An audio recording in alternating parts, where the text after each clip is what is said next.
track me already. So the term honor is a hard, maybe a little bit more difficult to define.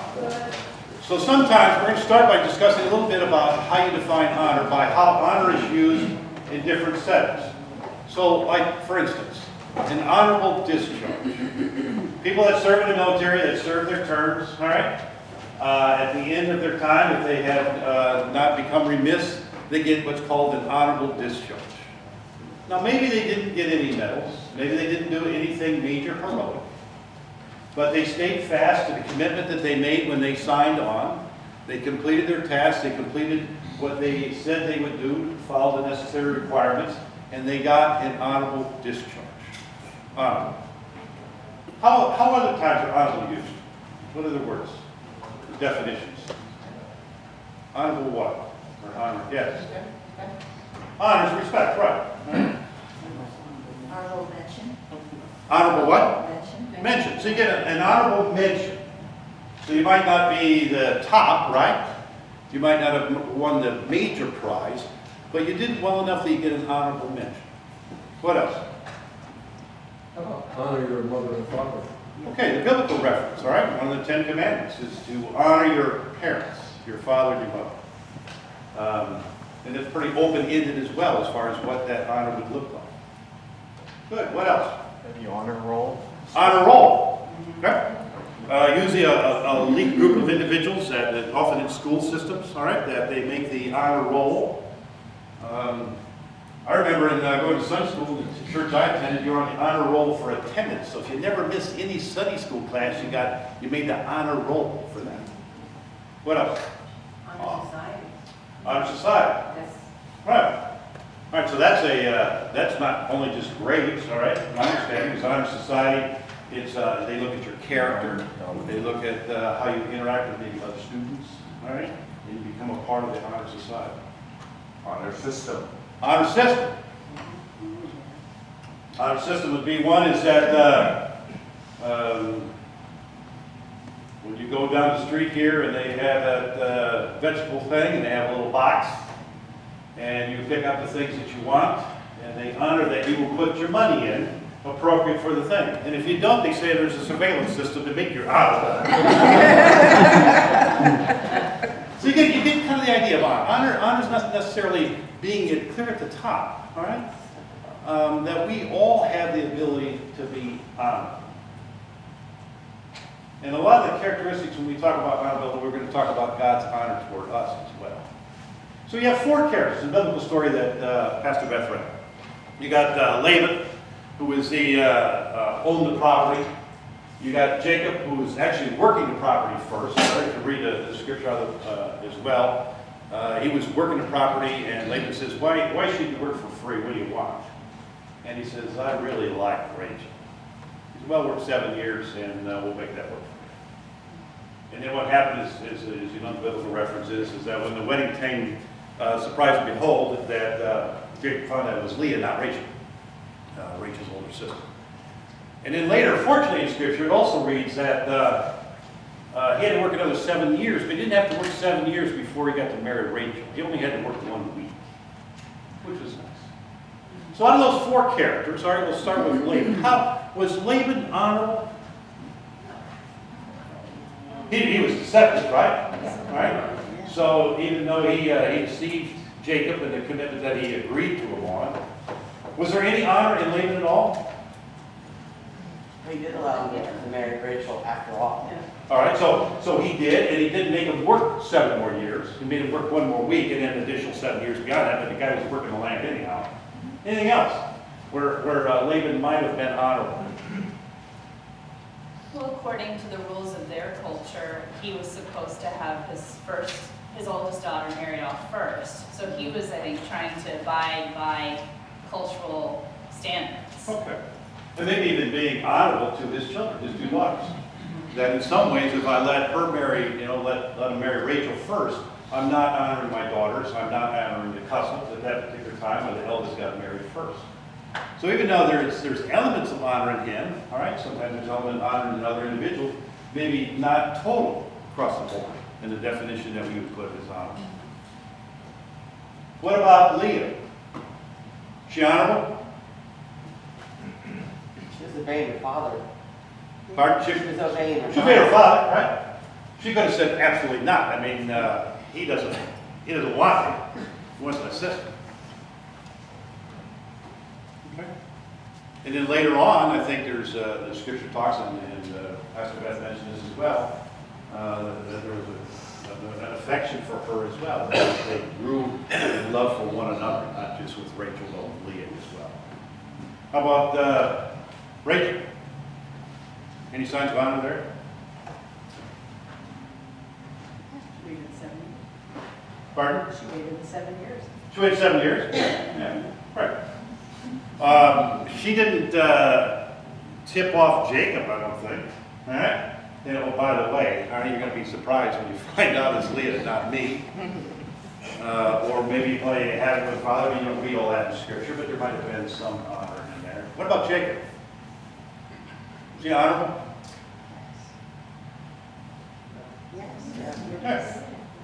You would say so, all right? I mean, he accepted that things were different than what he had anticipated. Still was willing to go through with the marriage, was willing to make a commitment, all right, to Rachel as well. Any dishonor, Jacob, at this particular point in time that you can see? Kind of interesting that Jacob ended up honorable. You know the story right before this one?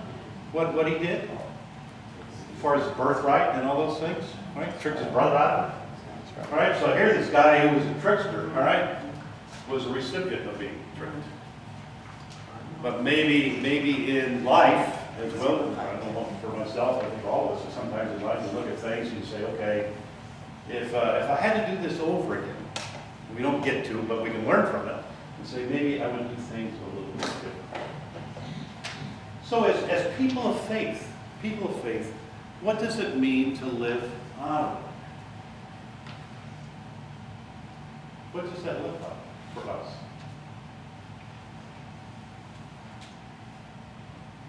Coming from the railroad down across the highway, stop, look, and listen was always there at the rail crossings. And at decision time, stop, listen for God's word. Look, before you leave. That's a good way to be honest. To stop, to look, and listen. So part of that is not an immediate reaction to the events that we're faced with. Stop a little bit, listen to where God's leading and meditation. How else might we as people of faith live that? Honor your mother and father. All right? What's that look like? I mean, Well, what's that? when your parents say, do, or follow the customs, or you follow their traditions Okay. and morals. What else does it mean to honor our parents? Or could be? No. Stay connected with them. Okay, all right. I'll take care of them when they are. Sometimes take care of it. Right, look at it.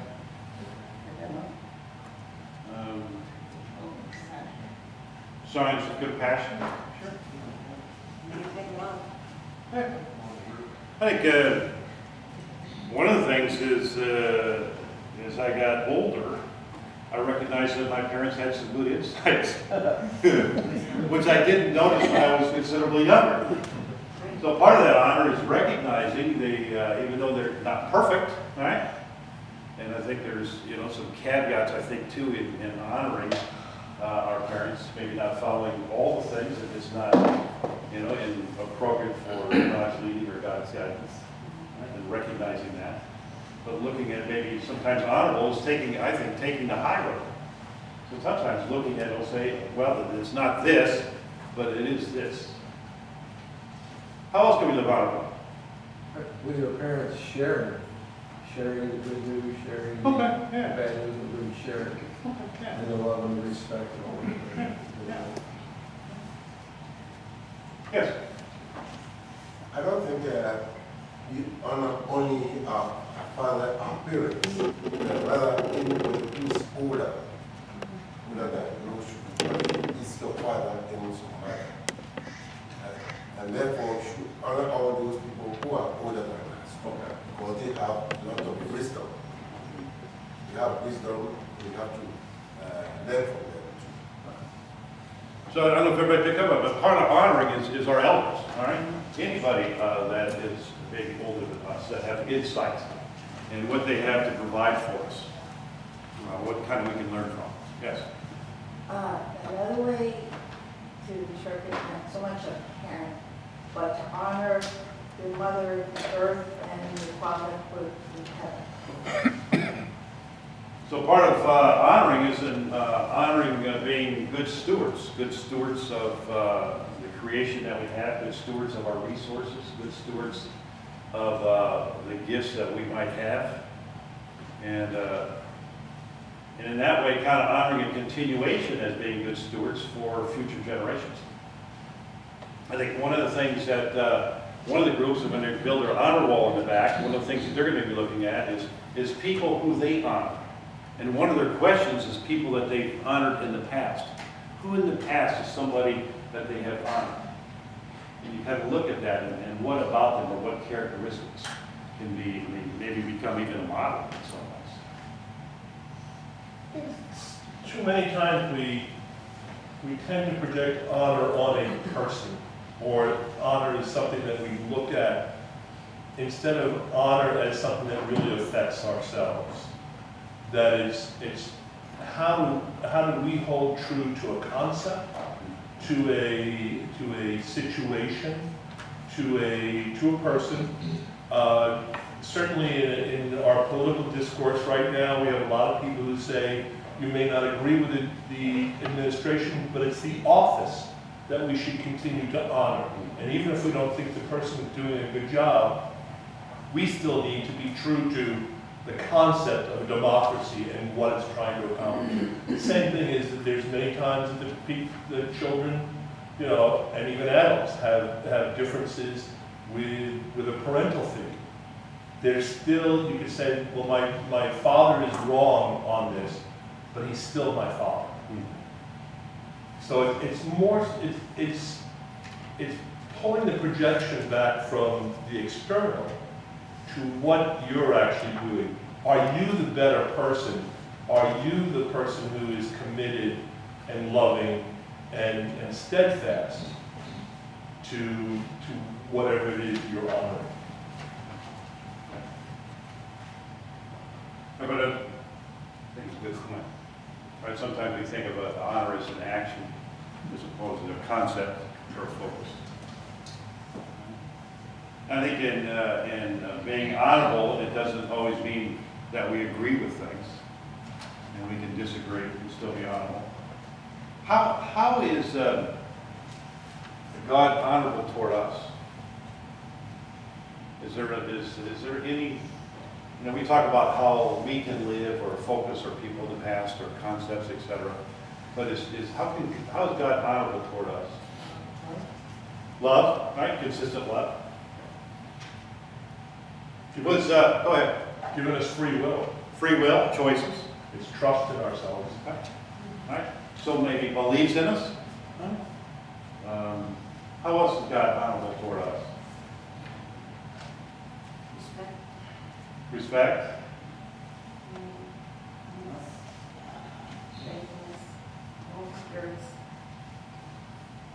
And God is with us regardless of our differences, in spite of our shortcomings, universal acceptance.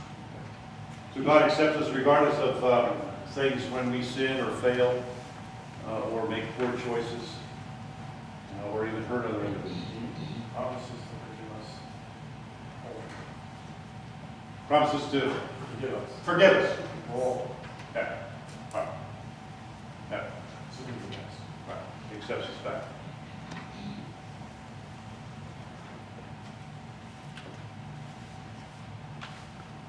He sent us his son and you, so let us know that we have life after death. So this morning when I talked a little bit about having focus, all right, and not necessarily looking down and some of the turmoil or struggles that maybe are surrounding immediately around us, but then also looking beyond that, either into the future. Part of it's into the future, all right? Some of the things that sometimes remind us that that our earthly life is just for actually a short period of time compared to eternity. As much as we treasure that, no matter how important that is to us, but there's also something even in the now we see God dimly, but then we'll see God face to face, as the Scripture teaches us. And so there's something waiting for us beyond that. As a hospital chaplain and hospice chaplain, I had the privilege to officiate a lot of funerals. And often the military honor guard, anybody that served in the military has a free opportunity to have the honor guard present to them. And, they present the flag, etc. And I always thank the honor guard, those individuals that are presently serving our country, for their service. And so either before the service or after they're done, I'll come to them and I'll say, I want to thank you for serving our country. And universally, their response is, it is my honor and privilege. It is my honor and privilege. And so I think, that particular philosophy for us as people of faith as well, it is our honor and privilege, all right, to live out our faith in whatever ways that we possibly can, interaction and support, and keep focused in some way.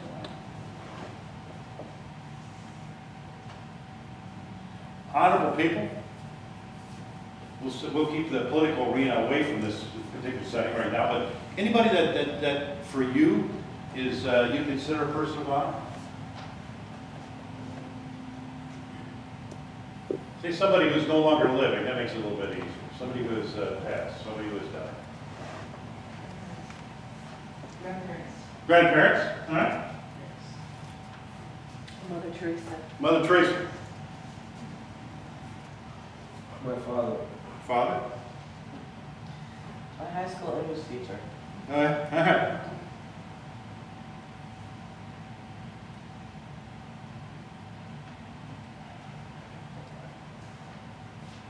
I honor the women in my life who have, really led me in the right direction. Okay.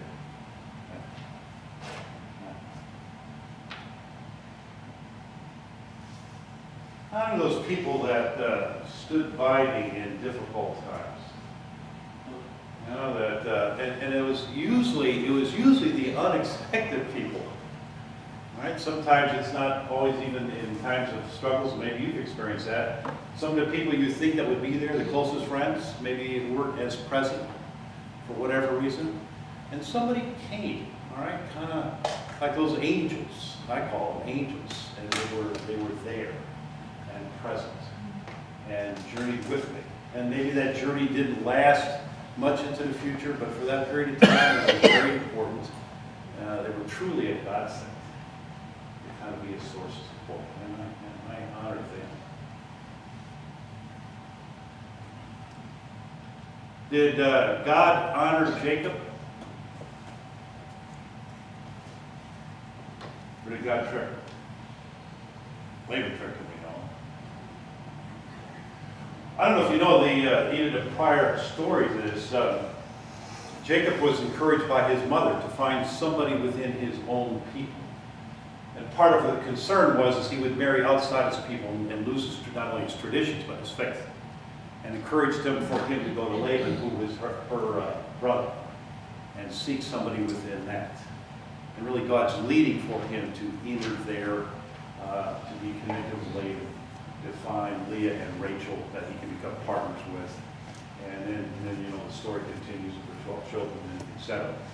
But I think God's faithfulness to him, even though in the midst of it, I'm sure there's times that Jacob wondered about the faithfulness of God. And in the midst of that, when he thought he was going this way, right, and had probably things lined up, I'll have 7 years of labor, Rachel will be my wife, everything's going to be fine, I'm on a clear journey, clear path of God, and all of a sudden now I'm over here.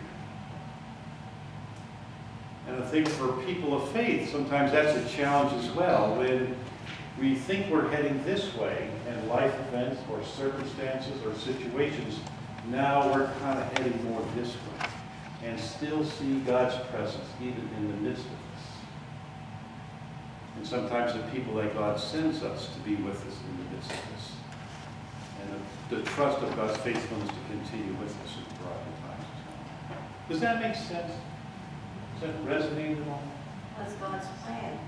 God's plan. It's His Yeah. plan originally, and that's how it works out. Yeah. It's His plan, even though Yeah. you go aside the direction. So one of the things is I mentioned at the beginning, again, is to try to be made honorable is sometimes looking beyond the immediate circumstance, if I can. And that's very difficult to do when I get enmeshed in whatever life is going on or all the things that are happening in some ways, to still have that kind of outward focus and to try to see God's presence even in the midst of that. And sometimes that's easier to see when we're looking back after we made it through. I know that was definitely true of the people I worked with that faced illness and disease and death and of loved ones. It's very difficult for them in the midst to see God's presence in the midst of that. But often as they journey down the road, they can look back and say, it's horrible as this was. Don't minimize the horrible part of that. But somehow I made it through because God sent individuals or strength or support or something. Any final comments? Yes. Did God on Noah? Noah. Norm? Did God, that's my question to her. Because he built an ark and took everything into that ark. So I think God made it possible. With Noah, he kind of planned ahead and also, saved the generation. And Noah had to have the trust to be able to do it, continue with God's faithfulness. I see the rest of the group's coming back. We'll gather a minute. Come right in.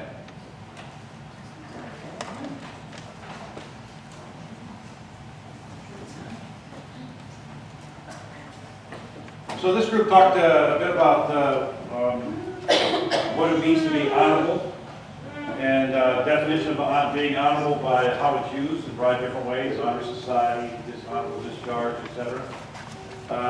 We looked at the 4 biblical characters and whether or not they remained honorable.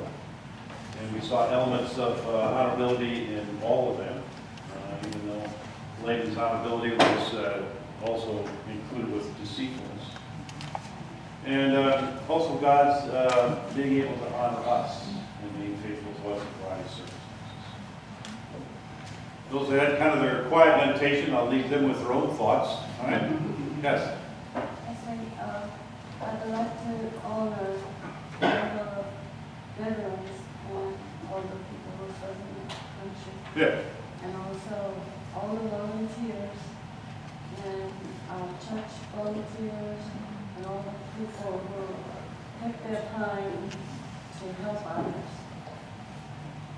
So when we think about an honor wall, we think of all the veterans, all right? Yeah, that was what, Yeah. veterans were part of what people honored. We created an honor wall by took a piece of paper, divided it into 4, and we tried to think of a person who was older than us that we honored, younger than us, a different age, and a different gender and a different ethnicity, right? So we kind of thought on our own, and then we either drew pictures or symbols, or we wrote their names or their initials, and kind of created little tiles that we could kind of put up on a wall and make an honor wall. And so one person at least I know honored a veteran or not a veteran, but a person who just joined the military in a younger category.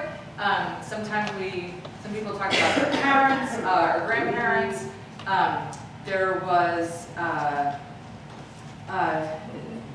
we had a variety, but people just kind of named, so I encourage you to think about that too. Who are the people specifically? One of those questions we had in the beginning was, can I just think generally? And I said, no. Like, it's actually kind of, sometimes it's hard, but that's a good practice to think specifically. Who's one person that's older than me that I honor today? One person who is younger, one person who is a different gender than me, one person who is a different ethnicity, and why? And how would you represent that person? What, saying that you honor them. That's what we did. And that's still up there? I haven't put it up, but I will during fellowship time. Okay, so fellowship time, you can actually check out their honor wall and the individuals that they have as well. Yes, thank you. And so with that, I'll start with Young's call to honor those who serve us in the military.